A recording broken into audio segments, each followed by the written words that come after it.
So, guys, I literally just got done recording a different video about these two guys, Fresh and Fit. And I'm not even going to do that video now because something else has come up that has been brought to everyone's attention. And it's this: Fresh and Fit have been removed from the YouTube Partner Program. So, what I want to do here is I want to play. I want to play their little video here, and we're gonna get into this, and I'm gonna give some commentary on it. So let's get into it. All right, and we are live. What's up, guys? Welcome to the Fresh and Fit podcast, man. As you guys know, we had a show scheduled earlier with Psych Hacks, but we had to cancel because we got some really, sucky news. Crazy news. Yeah, crazy news, real talk. Yeah. Right now, we're live streaming on Facebook, YouTube, Twitter, Twitch, Rumble. And guys, I mean, Is this the end, bro? Because we got some bad news, man. What y'all got? I mean, when I heard that, I was shocked because, I mean, we love YouTube, man. yeah, We love streaming. yeah, And at this point, I feel like our whole lives are revolved around streaming and, like, yeah, adding value to people online. It's just like, it won't be the same, bro. yeah. What we heard. In 2020, guys, as you guys know, Yeah. I was working for the government, right? I was a special agent of Homeland Security. He worked for Agent. He's the op. Myron the op. Amora Fadul the op. Guys, this for me really isn't all that surprising. They've done a lot of goofy things in the past year to year and a half. Really starting back, I think the beginning of their downfall was their beef with Fresh and Fit. And then from there, they just really never recovered from that. The whole doxing of channels, the way that they were calling out Preach's wife and, saying they wanted to fight and like all this stuff. And then you go on to some of the guests they would have on, some of the way they were treating women. And you have to understand, like, it's one thing to have important conversations between dynamics between men and women in relationships and things like that. But it's a whole different thing to sit on the internet and just call women stupid whores for hours and hours on end, and you think that's just going to be okay. Unfortunately, the thing about it is times change and people change and opinions change. That's just the nature of civilization. And one of the things that we have to understand is things that were said 3 years ago probably can't be said today in the terms of like the public eye and public perception. So if you're looking at this from a business perspective, it's the partner program, right? So imagine you're in a different type of business, right? And you have a partner, and your partner is in the public eye doing a bunch of crazy stuff. How do you handle that? Do you want to continue to align yourself with people that do crazy stuff? Do you want to align yourself with somebody who is,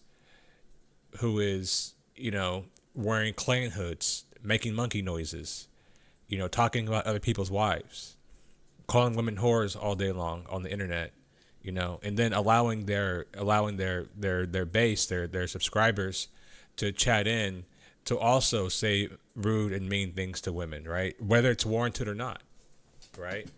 And even the women themselves, the women themselves coming on the platform dressed like they basically just came from a strip club.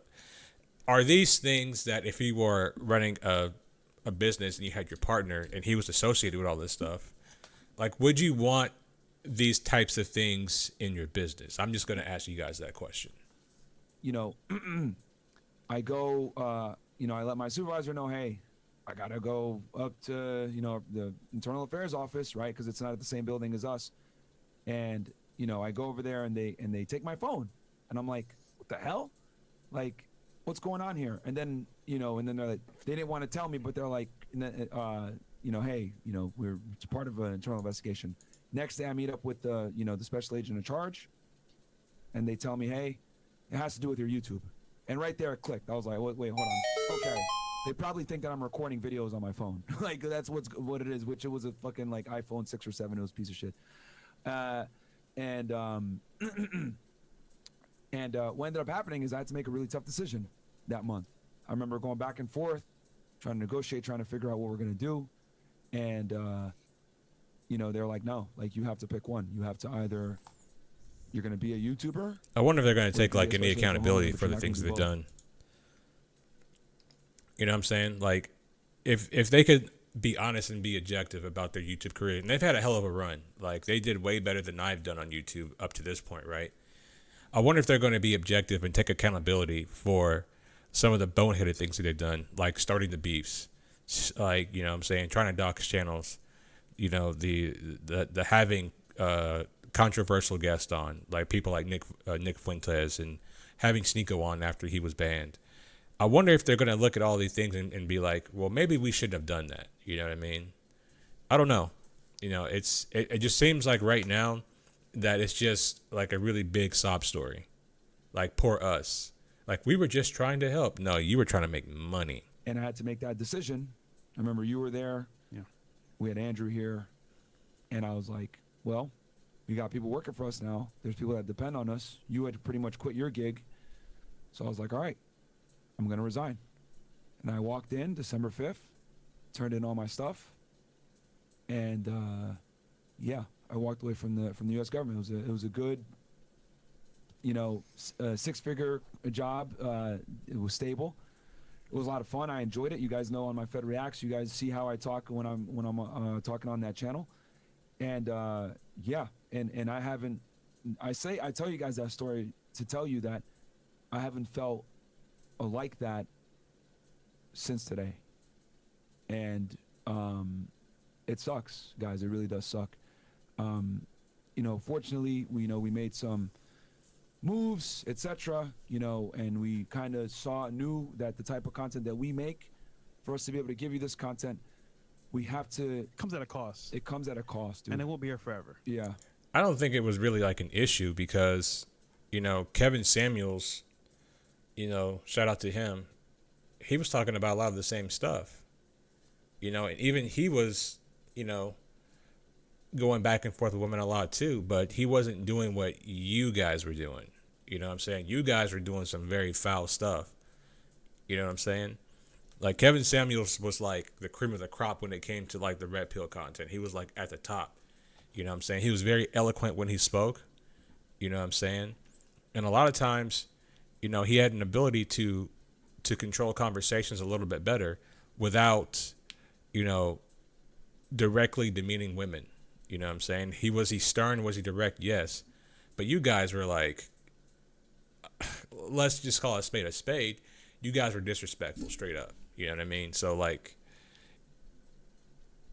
if you knew that what you were doing was wrong and you love what you do, why not take steps to protect your brand, to protect what you've created?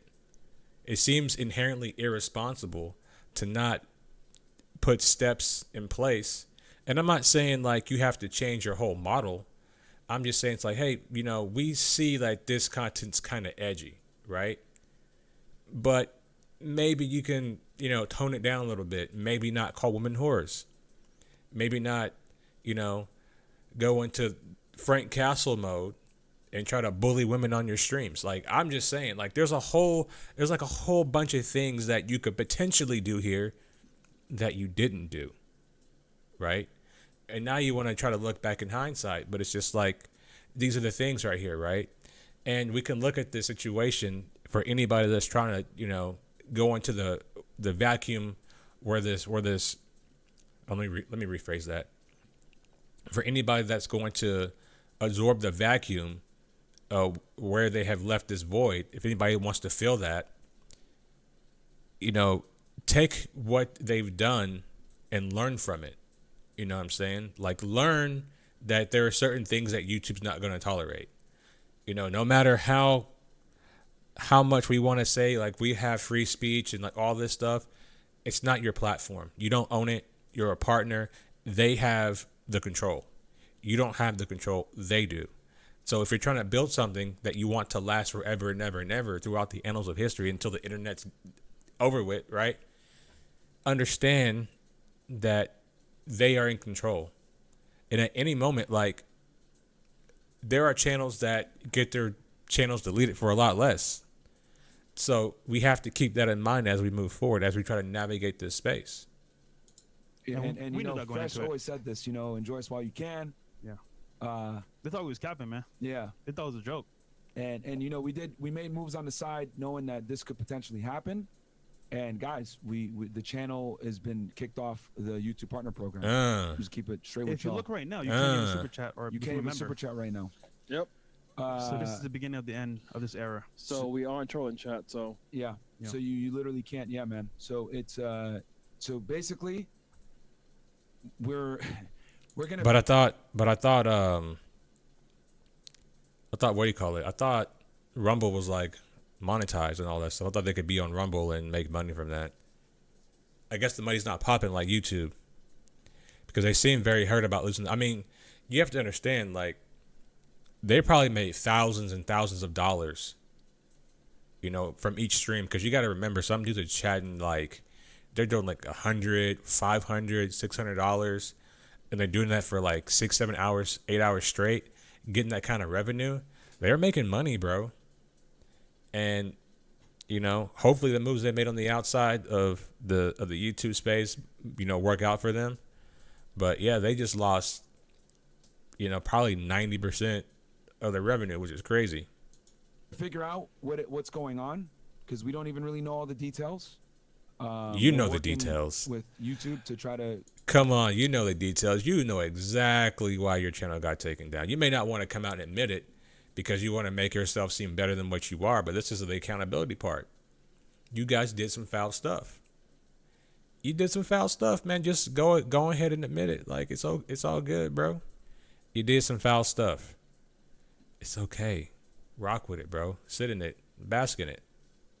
Come to a middle ground and, you know, work together and figure this out. But for now, We don't even know obviously, why. We Yeah. don't know the specific reason. Misogyny. But We don't, in any form or fashion, Chris, hate YouTube or want to go at them. We're just Of saying, course you know what, not. we wish we knew the reason why. Of course we not, respect, because you know- they want to come back into YouTube's good graces. They want to get their platform back. So of course they're not going to try to go against YouTube. Of course they wouldn't do that. Of course not. For them to like, use the platform and keeping us here for a while, and like, yeah. no, we appreciate it. Yeah, But, and the thing is that you guys know, right? On this pod, we push the edge, right? We push the envelope. We're not gonna lie about that. Like we give you guys the real deal when it comes to getting in shape, when it comes to Money, girls, dating, Dating. improving yourself, etc. And unfortunately, to be able to give people real advice that they can take in real life and apply to the I don't think your advice is very applicable to real life because the advice that you're trying to give people only applies to a small demographic of men. And that's the issue. It doesn't apply to everybody. They can't, like regular men who work at 9 to 5 can't, and I'm not saying like every man who works at 9 to 5 is broke, but I'm just saying the guys that make between, you know, that make less than like 80,000 a year or even make less than 100K a year, they're not really in a position to, you know, to live their lives like a 1% man. Like that is something that's exceedingly rare, and that's rare for a reason.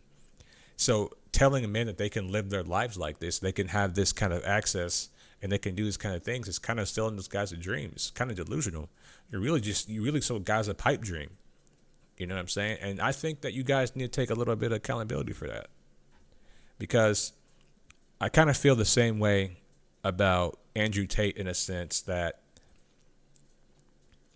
just like an OnlyFans model or any other woman who wants to use a weak man, you rely on weak men to make money. It's the same grift. It's just like you're doing it and they're doing it. So like no one's really better in it. It's just like everyone's doing it. Everyone is preying on vulnerable, weak, lonely men. And I saw this wrong. I saw it early on. It's like, oh, they're just trying to get money.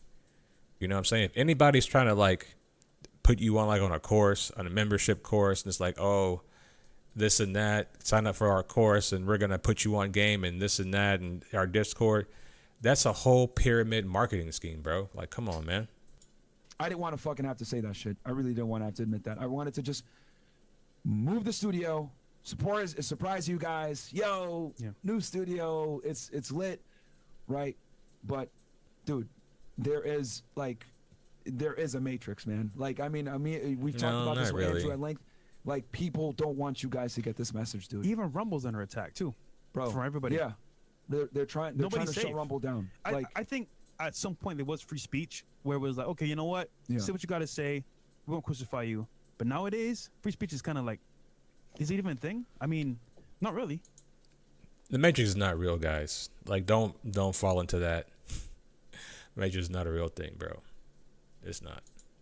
And and I've already put a considerable amount of my money into this new studio for you guys. I already put it in. I'm like all in. You know what I mean? And it's okay. I'm never gonna say, well, I'm doing this, blah blah blah, and I hate doing this. I love doing this. I'd be lying to you guys if I didn't say I didn't love doing this. I left a job that I truly loved to do this, right? Because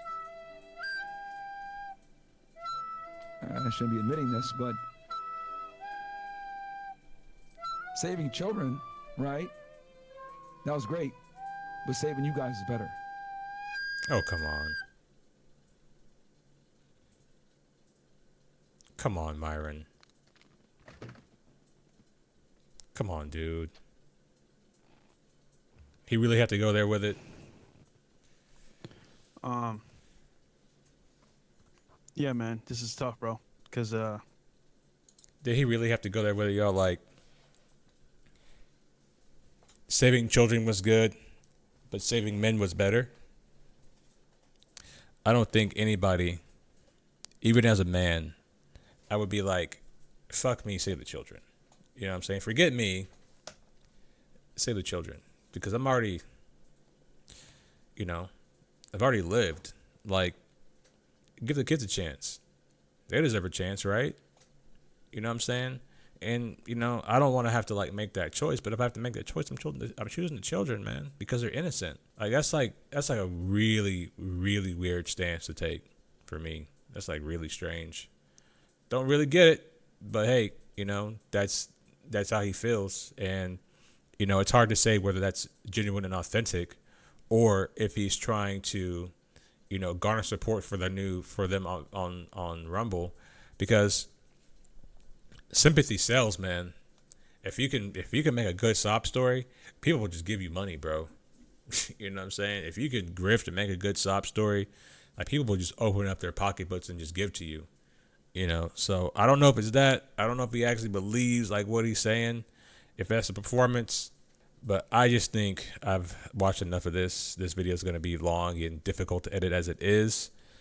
So I'm going to go ahead and end this here. And I just hope that whoever fills the void in this vacuum that has been created on YouTube, that they learn from this. Like, there's a way that you can have conversations without, going to the extreme. And I think that's what's ultimately got them off the platform, is the extreme. So that being said, guys, if you liked this video, do me a favor, comment down below, and I'll catch you guys in the next one. Peace.